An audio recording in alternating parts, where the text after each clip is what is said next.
Hey, my friends, for today's cyclist, it's Graeme Street, and you're here with me in my cyclo-core and cyclo club training studio, where I train thousands of cyclists like yourself from around the world, virtually through the internet, DVDs, and of course, download for your mobile devices. And today, I've got three different Cyclo Hit 30 techniques, kind of a smattering of some of the different techniques available in my very famous now Cyclo Hit 30-minute sessions that many of you may have seen featured in Bicycling Magazine.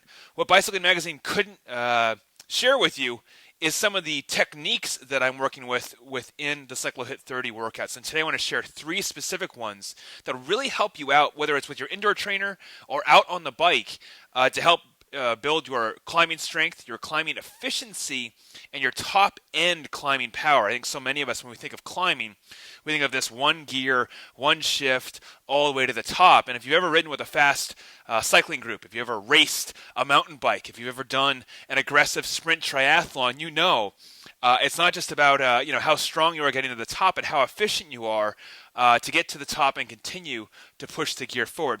First technique I want to show you is going to be from my Cyclo Temple series, my Cyclo Climbing Temple series, which is a Hit 30 workout. And this one is the Climbing Energy Ass Kicker. Probably one of my most brutal 30-minute workouts you'll ever do with me. One of the objectives within that workout is to get you to really connect very well with your hamstrings, your glutes, and your lower back. You know, once we're above about 5% on our gradient for our climbs, these muscles, these powerhouse cottage of wattage of muscles, is really the secret ingredient to get you moving further and faster up the hills. And a lot of us are so focused with the forward quadrant of the pedal stroke, the slamming down, and then we're losing that engagement on the way back.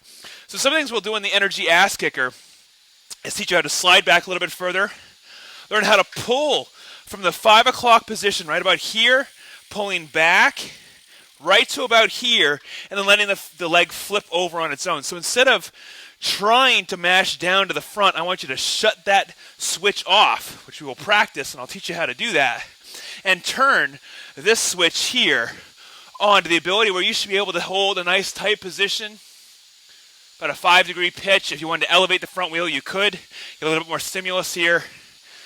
And what that's doing, and again, you try it by yourself. If you don't have those hip flexors, the hamstrings and glutes engaged, the second you remove at a forward pitch, you'll fall right over. And that's where you know those muscles are beginning to prop you up as they're pulling you to the rear of the bike.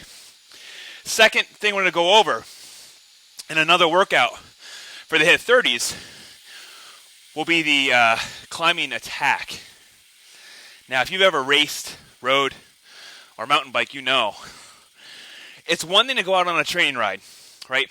And let's say we're on an 8% hill, and it takes you 6 minutes to climb. You find your natural pace, you find your groove, you know your threshold is 300 watts, you hit it, and you're in your comfort zone, right? Well, within a race, mountain bike or road, or both, you know that that's not how it works. You're probably going to hit that base of the climb at probably 350 watts as everyone's trying to jockey for position, right? Whether you like it or not, once you're halfway up the climb, you're hoping to establish your threshold. If you can find it, more than likely to stay with the lead group, you're going to have to go above that threshold number. And once you get to the top, the ability for you to accelerate and gear down and stay with the group and or try to catch the group after, that climbing attack workout will have an ongoing string of different accelerations, both in the saddle, out of the saddle, where every minute or two, I'm going to throw a curveball at you, not letting you know what's coming around the corner. So many of you expect that a good workout should have everything laid out in front of you. 5 minutes at your threshold, 10 minutes at muscular endurance pace, 4 minutes recovery. Look, when you're racing or you're training to become a racer, those numbers become irrelevant because the sporadic nature of racing forces you to have to go up to zone 5, about to explode, recover at zone 4, go downhill at zone 3, very fast, switch back up, get out of the saddle, catch an acceleration. And those of you that are not practicing those things, doing 100 miles a week, 200 miles a week when you show up for your races, and you wonder why you're falling off on the climbs, it's because you have not practiced specifically to be sporadic in your energy shifting. How much energy is going to throw in, how much you're relying on your muscular endurance, how much you're relying on your cardiopulmonary system that you've been training. Those things will add up. And the third type of technique that we go over in the HIIT 30s, and again, you'd be training with me, so imagine right now, if you don't have these workouts, I'm going to be guiding you through the training session. So you're going to be on your bike, I'm on my bike, and I'm going to lead you right through. So as I go through the pain, you go through the pain, and vice versa. The third technique we'll go over is my favorite. This one's called the climbing wall. What does that mean? Well, much like I talked about earlier, in a perfect world, everyone gets to the base of a climb, and they're allowed to go at their rhythm, right? That's a perfect world. Well, I can sustain this rhythm for 30 minutes. Great. But if you want to hang with the other riders, now you have a choice to make.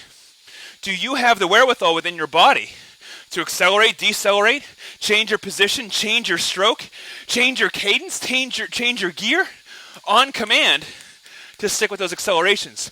One of the things I'll teach you how to do is to hit the base of the climb at zone 5. What? The polar opposite of what I would really want you to do actually on the ride.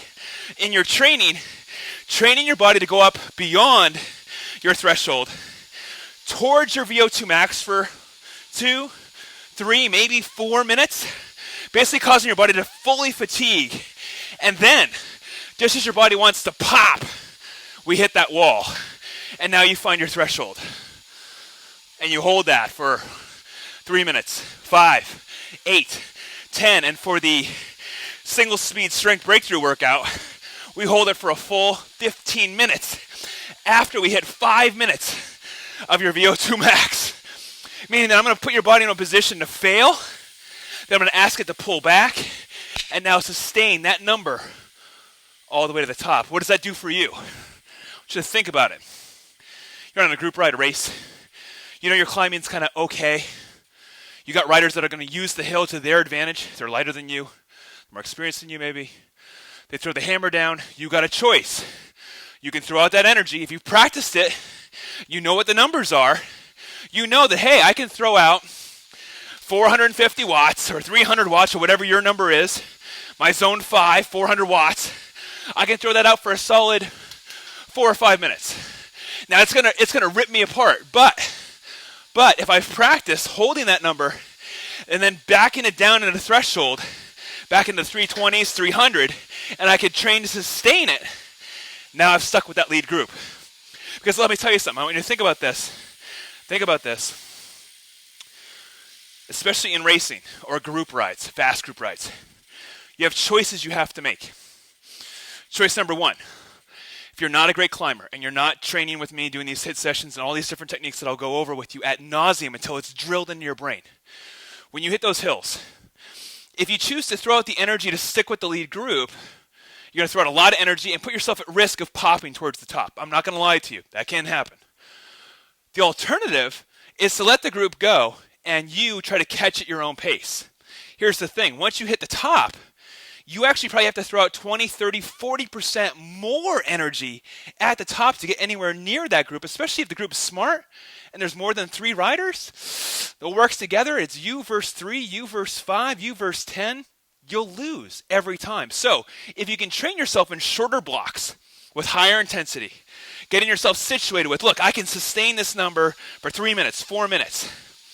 Big numbers, big positions, big accelerations.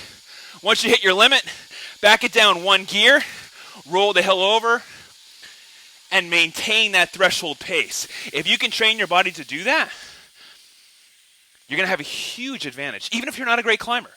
Not only improve your fitness, but you're going to get on those group rides and finally not get thrown out of the back. You'll have some kind of secret weapons in your back pocket that you can pull out and use. If you're just going out and you're just doing regular training, I did 100 miles this weekend. I went and I did hill repeats until I threw up. That doesn't mean when you hit a group ride that level of strength or fitness or technique is going to help you stick with the group. So I see so many people that are doing climbing repeats all week long. Then they hit the group ride, they're still not hanging with the lead group. Why? Because they've not gone over the dynamics of the bottom, the middle, the top, shifting where their energy is coming from within their body, knowing their threshold numbers and above, knowing how long they can hold certain types of numbers, whether it be heart rate or power or both. Knowing that information is absolutely pivotal. When you come to a group ride, you should already know if you can sustain that energy or not. If you're questioning that, guaranteed you're going to be off the back. I hope these tips are helpful. If you are looking for just a couple good hit 30 workouts, 30-minute high-intensity training workouts, I've got oodles to choose from here on cyclo-core.com. If you want this with a training system, which I highly recommend, you want to look towards the Cyclo 90 base system if you've never worked with me before.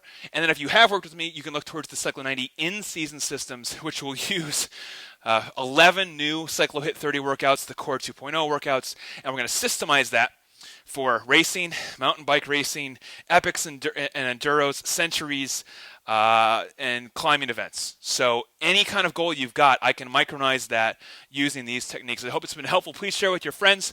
If you're using Cyclo 90 already and you're in the Cyclo 90 Challenge, new team kits. This is the grand prize, by the way, the Velo Forma. Everyone's competing for this bike, their own.